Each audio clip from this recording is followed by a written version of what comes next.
regret she's unable to launch today.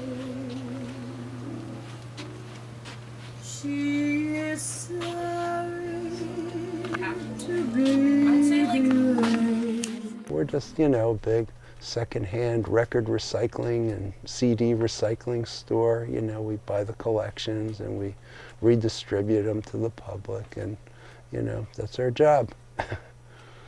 So we're in the basement, you know, hidden away in the basement. We don't have to worry about, you know, the chain stores coming around and saying, oh, I'd like that location for my yogurt store or something. You know, they don't usually come down here.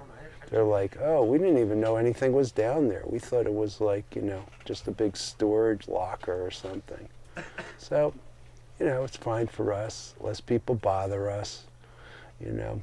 I mean, there's still lots of cuckoo people who find us, but, you know, we don't have to deal with the, you know, the disinterested general public, just the people who really want to be here. So, whenever your doors are open, you never know who's going to walk in.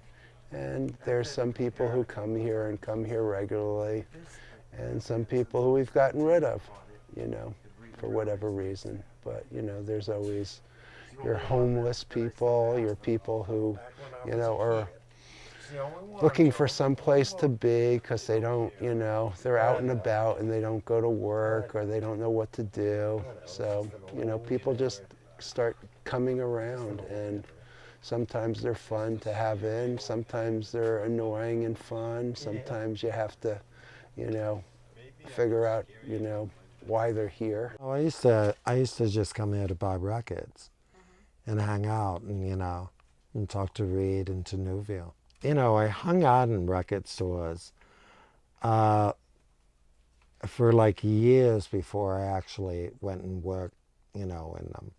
I started working in record stores in the 80s, but I'd been like collecting records and obsessing about records and this, that, and the other for probably a good 16, 17 years before I actually started working, you know, in the record stores.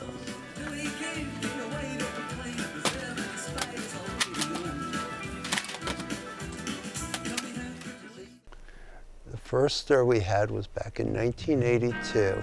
That was over 30 years, it's 2017, that was 1982, so that was 35 years ago. And this is what we looked like 35 years ago. That was me and my partner, Mark. This is actually me. It looks actually bigger than it is, but it was only about 500 square feet. Now we're in a store that's about 2,000 square feet. So.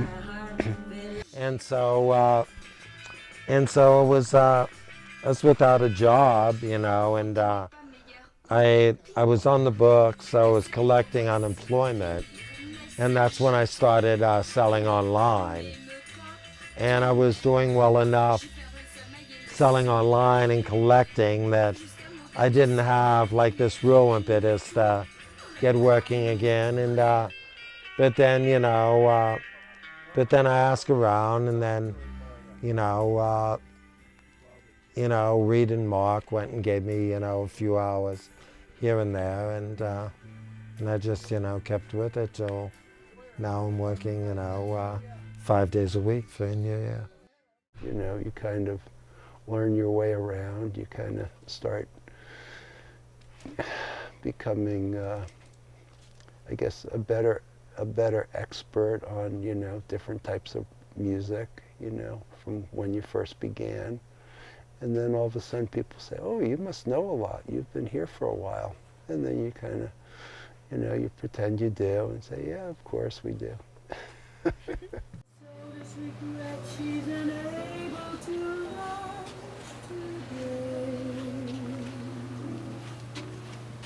She is sorry to be delayed.